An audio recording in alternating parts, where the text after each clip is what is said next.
இப்போ நம்ம வந்து சப்பாத்திக்கு ஏற்ற மாதிரி சூப்பரான ஒரு சைட் டிஷ் அப்படின்னு பார்த்தீங்கன்னா நண்டு பெப்பர் ஃப்ரை ரொம்பவே சூப்பராக இருக்கும். இது வந்து அது எப்படி செய்யலாம் அப்படின்றதையும் பார்க்க போகிறோம். வறுத்து தான் நம்ம இதில் யூஸ் பண்ணணும். அது ஃப்ரெஷ்ஷாக இந்த பவுடரை அரைச்சி வச்சுக்கிட்டோம் அப்படின்னா டேஸ்ட் ரொம்பவே நல்லாயிருக்கும். இப்போ நம்ம ஃபஸ்ட்டு வந்து இதில் ஒரு சின்ன துண்டு பட்டை, 2 கிராம்பு, 3 ஏலக்காய் சேர்த்துருக்கேன்.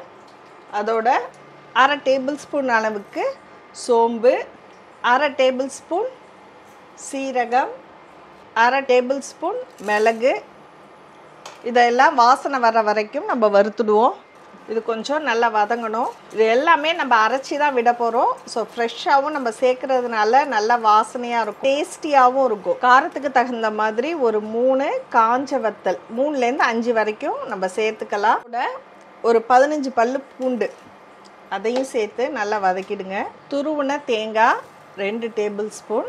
இதோட கொஞ்சம் 1-2 நறுக்குன பல்லாரி வெங்காயம் ஒரு பாதி நான் சேர்க்குறேன். அதுவும் நம்ம சேர்த்து அரைக்க போகிறோம். இதெல்லாம் வந்து ஃப்ளேவருக்காக நம்ம வறுத்து சேர்க்கும் போது அந்த டேஸ்ட் வந்து நல்லா டிஃப்ரெண்ட்டாக இருக்கும். எப்போ பார்த்தாலும் ஒரே மாதிரியே நம்ம நண்டு கிரேவியோ அல்லது நண்டு ஃப்ரை அதெல்லாம் சாப்பிட்றத விட இந்த மெத்தடில் நீங்கள் செஞ்சு பார்த்தீங்கன்னா ரொம்ப டேஸ்ட்டாக இருக்கும். இது கொஞ்சம் கலர் சேஞ்ச் ஆகிற வரைக்கும் வதக்கிக்கிட்டால் போதும். இதோட தக்காளி 1 நறுக்கி சேர்க்குறேன். இது எல்லாத்தையுமே நம்ம அரைக்க போகிறோம்.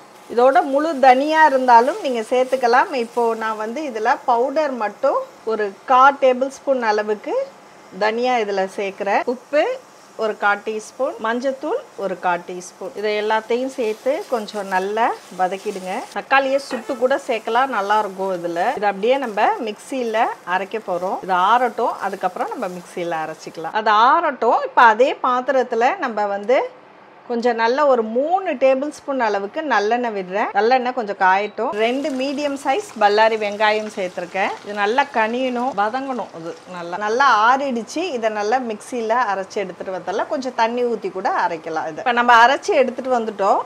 இதை வந்து நண்டோட மேரினேட் பண்ணி ஒரு 10 நிமிஷம் வைக்க போகிறோம். இப்போ கொஞ்சம் நல்லா வதங்கிட்டு இருக்கு. இந்த டைமில் கருவேப்பிலையும் 1 டேபிள் ஸ்பூன் அளவுக்கு இஞ்சி பூண்டு விழுது. இப்போ இதோட 2 தக்காளி, மீடியம் சைஸ் தக்காளி நல்லா அரைச்சி இதோட நான் இது கொஞ்சம் அப்படியே நல்லா பச்சை வாசனை போகணும். இதுக்கு ஏற்ற மாதிரி கொஞ்சமாக உப்பு நான் சேர்க்குறேன். ஆல்ரெடி நம்ம அரைச்சிருக்கிறதுல மசாலாவில் உப்பு சேர்த்துருக்கோம். அதனால் இந்த வெங்காயம் தக்காளிக்கு மட்டும் உப்பு சேர்த்துருக்கோம். ஸோ இப்போ நல்லா வதங்கிட்டு இருக்கு. இதோட நம்ம மிளகாய் தூள் 1/2 டீஸ்பூன் அளவுக்கு மட்டும் நான் சேர்க்குறேன். ஏன்னா நம்ம மிளகோட காரத்தை தான் நம்ம அதில் தூக்கி காமிக்க போகிறோம். அதனால் இதில் கொஞ்சமாக மட்டும் தனி மிளகாய் தூள் சேர்த்துருக்கேன். இதை நல்லா மிக்ஸ் பண்ணி விட்டுடுங்க. நல்லா எண்ணெய் திரண்டு பிரிஞ்சு வரணும். அப்போ தான் அந்த பச்சை வாசனையெல்லாம் போகும், டேஸ்ட் நல்லாயிருக்கும். இப்போ அப்பப்போ இடையில நம்ம கிண்டி விட்டுக்கிட்டே இருக்கணும், இல்லைன்னா அடி பிடிக்க ஆரம்பிச்சுட்டு. இப்போ பாருங்கள், எண்ணெயெல்லாம் நல்லா திரண்டு வந்துருச்சு. இப்போ நம்ம மேரினேட் பண்ணி வச்சுருக்க இந்த நண்டை இதோட சேர்த்துடலாம். ஸோ இதை நல்லா பரட்டி விட்டுடுங்க. காரம் உங்களுக்கு எக்ஸ்ட்ரா தேவை அப்படின்னா நம்ம இதில் வந்து மிளகு தூள் சேர்த்துக்கலாம். இப்போ இதை மூடி போட்டு ஒரு 15 to 20 மினிட்ஸ் அப்படியே நல்லா குக் ஆகணும். அப்பப்போ இடையில கிண்டி விட்டுங்க. இப்போது 20 நிமிஷம் ஆயிடுச்சு. நல்லா எண்ணெயெல்லாம் விட்டுட்டு திரண்டு வந்துக்கிட்டு இருக்கு. இப்போ நம்ம அடுப்பை ஆஃப் பண்ணிடலாம். ஸோ இது இந்த மழை காலத்தில் நீங்கள் இந்த கிரேவி வச்சு சாப்பிடும்போது ரொம்ப நல்லாயிருக்கும். சப்பாத்திக்கு நல்ல கார சாரமாக இது நண்டும் வந்து உங்களுக்கு உடம்புக்கு ரொம்பவே நல்லது. இந்த மழை காலத்தை பொறுத்த வரைக்கும் இந்த நண்டெல்லாம் வந்து நம்ம அதிகமாக எடுத்துக்கலாம்.